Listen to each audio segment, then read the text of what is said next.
مشاكل في حياتِك، عندِك هموم في حياتِك، الحالة المادية مش قد كده معاكِ، ما بتخلّفيش والدنيا مقفّلة؟ طب تعالي اسمعي معايا الحكاية. واحدة بتحكي لي وبتقول لي: "أنا كان عندي مشاكل ما لهاش حل." يعني بُصّي الدنيا البيبان مقفّلة، البيبان كده مقفّلة وما فيش حل وما فيش مخرج، ما فيش مخرج من الموضوع، تمام؟ عندها مشاكل في بيت العيلة، عندها مشاكل مع جوزها، عندها مشاكل مع أهلها، مع أولادها، بتقول لي من كل ناحية كده.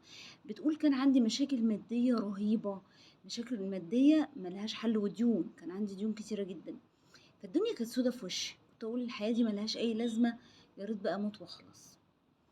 قُلت لها: "طب عملتِ إيه؟ إيه اللي حصل يعني وكده؟"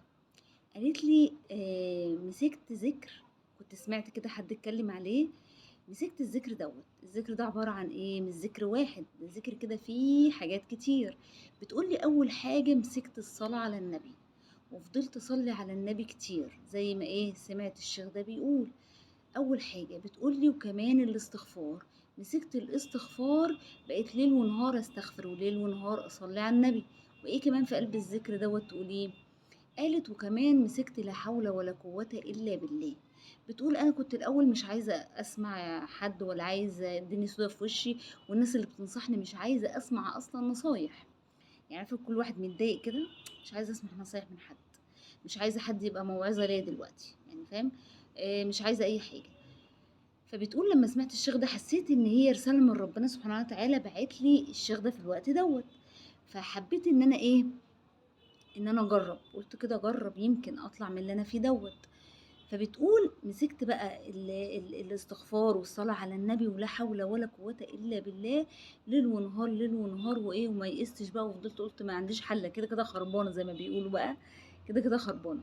فمسكت بقى الذكر ده وفضلت أقول بقى، فربنا سبحانه وتعالى فتح لي باب من حيث لا أعلم ولا أحتسب. بتقول: والله ما أعرف حياتي اتغيّرت إزاي، أنا مش عارفة. أنا سِبتها على ربنا كده وقعدت أقول الأذكار دي كل يوم، كل يوم، مش من مرّة واحدة كده قالته فالدنيا بقت تمام، لأ. بتقول: قُلت كتير بقى، يعني ليل ونهار والمدة طويلة ما سِبتش يعني الذكر ده. فبتقول: فجأة كده لقيت إيه، الدنيا بتتحل لوحدها من عند ربنا كده. بصيت لقيت في بيبان بتتفتح خير، بصيت لقيت ديون بتتسد، بصيت لقيت الحياة في بيت العيلة وكده الدنيا هديت. المشاكل اللي كانت مع حماتي وكانت مع سلايفي بدأت تهدى، المشاكل اللي كانت في البيت وولادي وجوزي والحاجات دي بدأت تهدى. الدنيا بدأت تفتح كده في وشي، مش عارفة. وعمالة أقول الله أنا حاسة كده إن الدنيا بتتضبط. بقيت بتقول لي: والله أنا مستغربة، أنا مستغربة منين وإزاي، مش عارفة. إن هي برضه د إيمانها ضعيف، ما كانتش واثقة أوي في الكلام ده، بس هي إيه، خدت بيه الأسباب وقالت إيه، هاعمل وأمشي في الموضوع ده والأذكار دي وزي ما ربنا بقى يريد. بتقول: والله اتفتح لي بيبان أنا ما عارفة منين. بتقول: كل حاجة هديت، علاقتي مع أهلي بقت كويسة، علاقتي مع أهل جوزي بقت كويسة، علاقتي مع جوزي وأولادي بدأت تتحسن. سبحان الله من عند ربنا كده، بقيت أستغرب. ديون بدأت تتسد، الدنيا بقت جميلة، حسيت الدنيا بقت وردي كده. فهو ذكر الله، وألا بذكر الله تطمئن القلوب.